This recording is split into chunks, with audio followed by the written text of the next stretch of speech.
yo quiero que vamos a escuchar lo que dijo David Swanson en el día de hoy, que Homez me lo envió y de verdad que le puse mucha atención y creo que es importante escuchar estas palabras. Vamos a escucharla, por favor. Did you see Tony Clark's response to Manfred guaranteeing a lockout? Please tell me this is all positioning.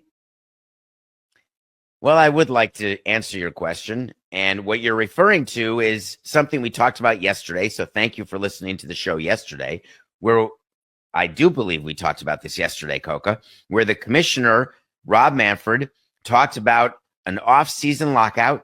And this is after 2026 season when the collective bargaining agreement expires. And that off-season lockouts are actually not painful for players because they're not getting paid. They're not painful for owners because they're not losing gate revenue. They're not missing games. And that it is the best way and the potentially only way to get to a new CBA. And I told you that that is true. I just wouldn't say it publicly. Because when you say it publicly, then you're going to raise the ire of Tony Clark, the head of the players union, and you're going to force him to make a comment. And Tony Clark is in front of the media every day now because during spring training, one of his things is that he goes around to every team, all 30, and he has meetings with every clubhouse. We were never allowed when it was the union meeting. We would get notice in the front office because we're in the clubhouse every day, before and after spring training games, before and after workouts, during games. But the rule is simple. When the union is having a meeting, it's sort of like a players-only meeting. When the players want a players-only meeting, they'll ask us, and we'll say, of course, and then we will not be in the clubhouse. Sometimes we'd stay in the clubhouse manager's office with our sort of ear right to the door. Not really often. We'd have the clubbies do that. Hey, what went on? Anything going on? But when the union's meeting, what Tony Clark is doing is he's just going through a few issues. It's not a big deal. But then he gets to meet with the media because the media always is made aware. All of the beat writers and all of the local media who are there at spring training every day, they all know what the schedule is. They know when there's team meetings. They know when there's league meetings. They know when Mike Hill from baseball comes and meets with the players or when the union happens. So Tony Clark is meeting with the Dodgers. And then he had a quote. His quote is, "Our goal is always to sit down and negotiate in good faith and find ground on a fair deal." I always like that when you set a goal that is so stupid that it makes you sound ridiculous when you say it. My goal is to make sure I use the bathroom when I have to go. It's a pretty good goal. Seems easy to do, doesn't it? The goal is to sit down and negotiate in good faith. That seems like fairly obvious. Find ground on a fair deal. Good. Is that really your goal? Seems easy. Good. Here we go. Tony Clark continued. We're not the ones professing that a lockout is a good thing or that it's definitely going to happen. That would be the commissioner's office. Here's where he's a little off base. The reason why lockouts happen from management prior to players striking is that there are rules.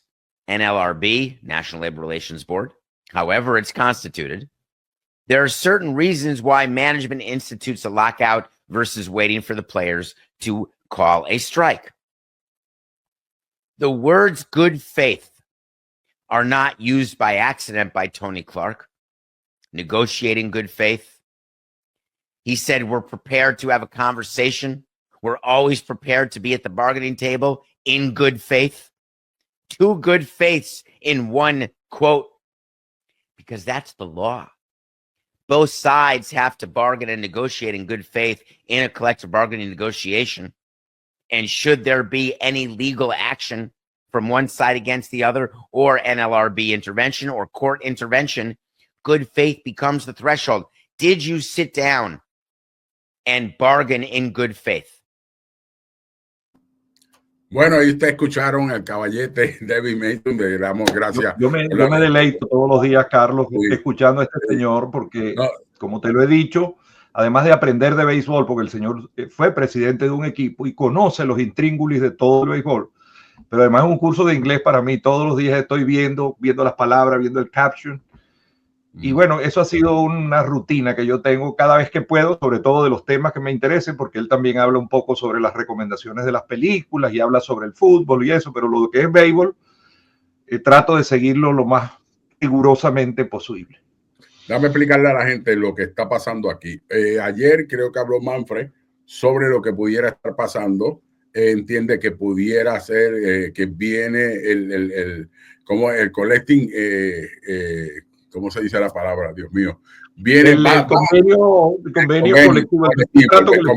Colectivo viene ya el año que viene, en el 2026. Y Tony Clark dijo a la Asociación de Peloteros, dijo hoy a los medios que vamos a un inevitable paro patronal, que según su criterio las negociaciones deben hacerse en buena fe, en buena fe. Todo el mundo quiere ir con buena fe. Todo el mundo quiere ir allí a las negociaciones y tratar de pararla lo más rápido posible. Pero de verdad que estoy con él. En buena fe no va nadie. Yo quiero lo mío y tú quieres lo tuyo. Y eso es así. Al final hay que llegar a un medio. Algunos ganan y otros pierden. Porque eso va a pasar así completamente. En la última, la Asociación de Peloteros fue ahorcado completamente. Y de verdad, sinceramente, yo no entiendo. Yo no estoy de acuerdo con esto que está diciendo Tony Clark. Háblame de tu pensar, John Homez, de todo esto. Lo que pasó, Carlos, para intentar un poquitico más en la semántica exacta de las palabras, es que Manfred en una entrevista dijo que los paros patronales no son malos. Y explicó por qué. ¿Por qué? Porque cuando usted hace un paro patronal, normalmente es fuera de la temporada, y eso no te afecta nada, ni el pago de los jugadores, ni nada de eso. Comparado con una huelga, y tú viviste una, donde realmente te paras y no te pagan, y todo el mundo empieza a ponerse nervioso. Entonces, él tiró esa, y lamentablemente, a mi manera de ver las cosas, Tony Clark pisó la cáscara del cambur y se resbaló. Porque inmediatamente dio como un hecho de que va a haber un lockout. Y un lockout solo se sabe si lo va a haber en un determinado momento. Señores, el lockout o paro patronal lo usa la MLB como un mecanismo de presión, pero con esa salvedad que dijo Manfred. Es decir, la vez pasada, cuando llegaron, iban a comenzar las discusiones, dice, oye, tenemos 2 años hablando y no hemos llegado a nada, vamos a un paro patronal. ¿Qué significa todo eso? Que los jugadores no pueden usar las instalaciones, que no pueden practicar, que no pueden venir ni siquiera al estadio a dar una rueda de prensa. Es decir, todo el mundo se va para su casa y nosotros nos sentamos a negociar. ¿Qué está advirtiendo Manfred? Que él aspira que al llegar al final del 2026 ya hayan adelantado algún tipo de cosa y no dejen todo para el final. Porque ese es el objetivo de lo que él quiere hacer. A mí me parece que hablar de buena fe, todos los procesos legales, todos en este país, en los Estados Unidos, son de buena fe. Y empiezan ahí.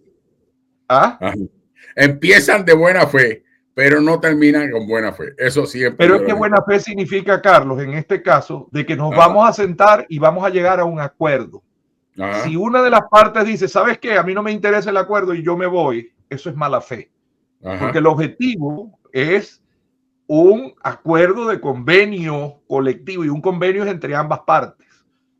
Entonces, este señor usa esa palabra, que es una palabra defensiva, antes de haber comenzado el juego, a 2 años y medio de estar entrando en las negociaciones. Entonces, esto da un mal aliento y sobre todo, Carlos, porque yo he insistido que el problema que va a haber en el próximo contrato colectivo, que para mí va a ser bien fuerte, espero que no lo sea, es porque ahorita está sucediendo algo inédito. Ninguna de las partes le conviene llegar a la discusión del contrato, Carlos, desunido. Es decir, los peloteros tienen que ir como un bloque con su líder y decir, nosotros queremos esto. Y los dueños tienen que decir, nosotros unidos como un bloque queremos esto. Pero es que resulta que ya desde hace tiempo, una gran porción de los jugadores de Grandes Ligas manifestaron su descontento con la dirección de Tony Clark.